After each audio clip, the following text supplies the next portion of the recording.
Hello students, good morning. Once again I welcome you in the today's science class. But you know that last time we studied about some characteristics of the vibration. कल हमने characteristic of vibration और oscillation के बारे में कुछ topics पढ़े थे और उसमें से फर्स्ट टॉपिक था आपके पास एम्पलीट्यूड। एक बार दोबारा से शॉर्ट में रिपीट कर रहा हूं मैं। एम्पलीट्यूड मींस क्या होता है देखना, the maximum displacement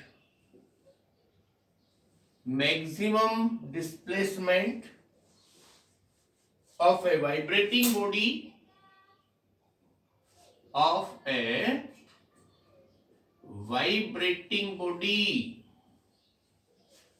from its mean position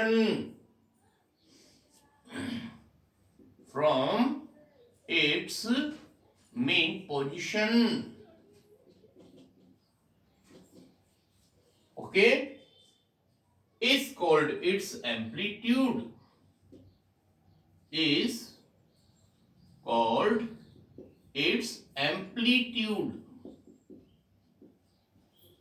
इतनी बात समझ में आ गई। एम्पलीट्यूड की डेफिनेशन होगी ये। इसके बाद एक और बात अपन लिखेंगे इसमें, SI unit of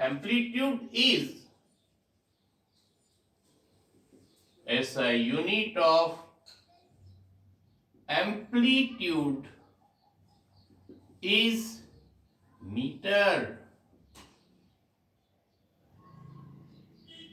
that is metre, और in short we can write M.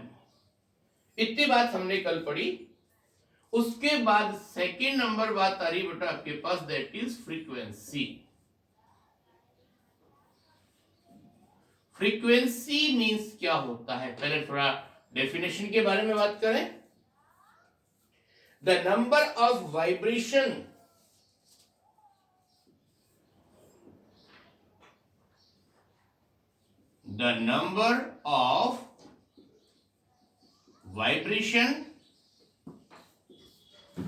of a vibrating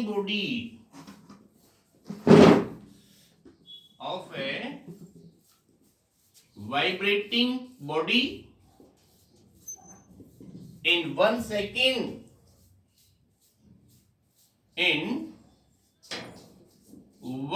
second is called frequency।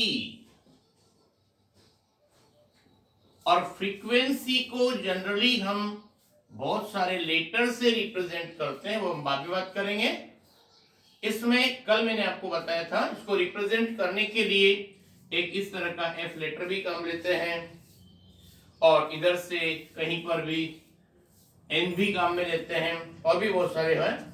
लेकिन ध्यान रखना आप और सारी बातों को छोड़ करके फ्रीक्वेंसी के लिए एफ ध्यान रखिए।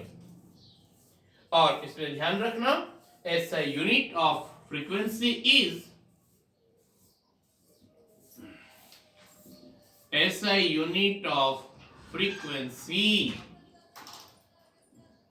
Is hertz. और कल शायद हमने आपको बताया हो, ये हर्ट्ज जो है ये एक साइंटिस्ट का सरनेम है, that is the Heinrich R hertz.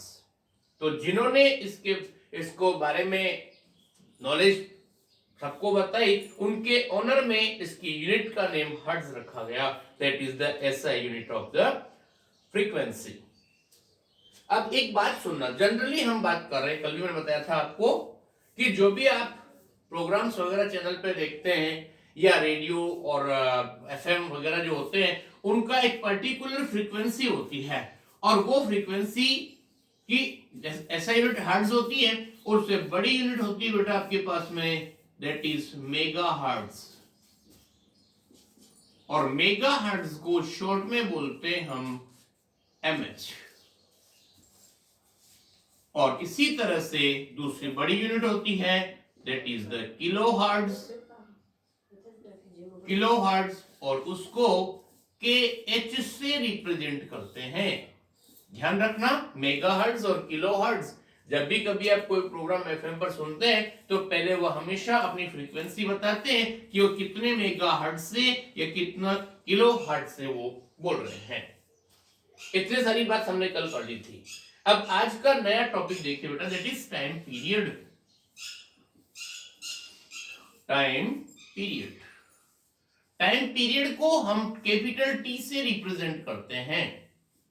Time period का मीन्स क्या होता है, सुनिए आप।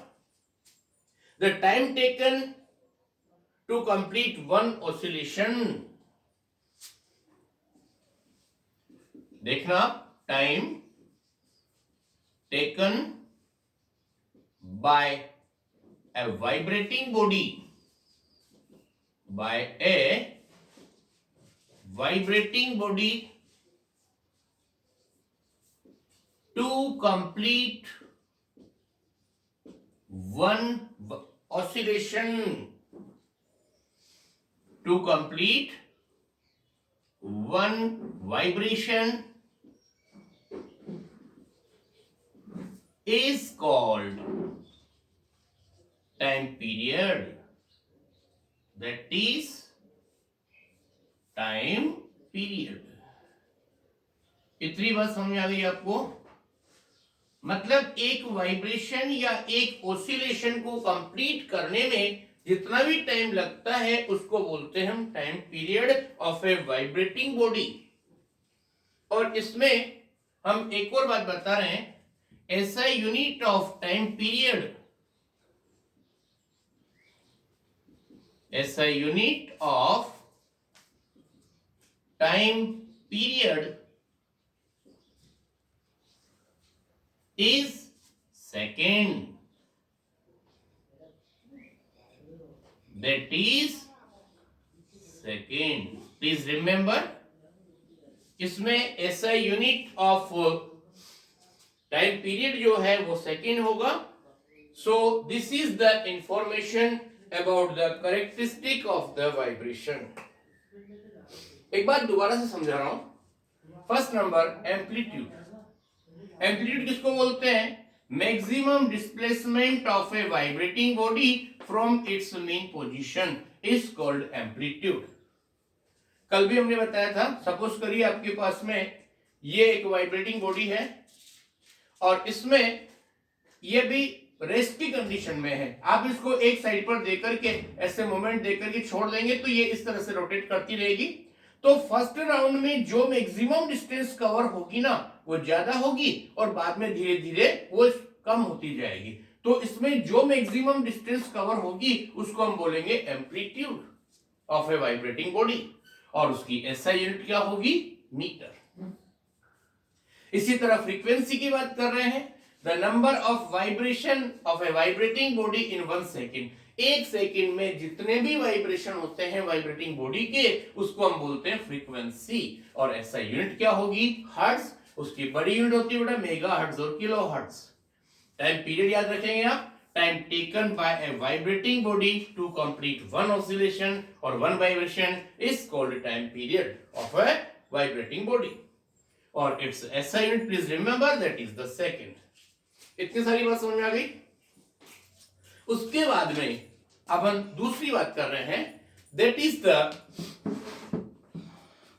About the types of the waves. Longitudinal and transversal waves क्या होती हैं वो बात बता रहे हैं हम आपको, ध्यान से सुनना बेटा। दैट इज ट्रांसवर्सल और लॉन्गिट्यूडनल वेव्स, ये अपना साइंस बिट्स में से है। इस लेसन के सारे जो भी साइंस बिट्स हैं अच्छे से प्रिपेयर कर लेना, बहुत अच्छे अच्छे क्वेश्चंस इसमें से फॉर्म हो सकते हैं, हम भी बता देंगे, but deep interest must be develop in you for the preparation और full knowledge of this lesson. Yes, now please look what we are telling. Longitudinal waves क्या होती हैं? Longitudinal waves, please remember, longitudinal waves क्या होती हैं? ध्यान से देखना, when vibration is produced, when vibration is produced, sound moves in the form of waves. Sound moves in the form of waves. तो हम ये बता रहे हैं आपको कि जब कभी भी वाइब्रेशन होता है तो साउंड किसकी फॉर्म में चलती है? In the form of waves, which are of the two types. यहां से ये हेडिंग रिमूव करना पड़ेगा. यहां से आपके पास एक बात लिख सकते हैं, टाइप ऑफ वेव्स चल सकता है आपके पास. इसका हेडिंग होगा that is the types of waves. Sound की बात कर रहे हैं हम. इसमें क्या होता है? When vibration is produce, sound waves moves in the form of waves. और यहां पर बता रहे हैं हम आपको, इसमें types of waves are, types of waves are. अब आएगा आपके पास first number, longitudinal waves. Longitudinal waves क्या होती हैं? ध्यान से सुनना, ये थोड़ा सा यहां पर स्मॉल लेवल पे बताया, बाकी डिटेल्स इसकी आपको 9th लेवल पे मिलेगी. If the direction of vibrating body, if the direction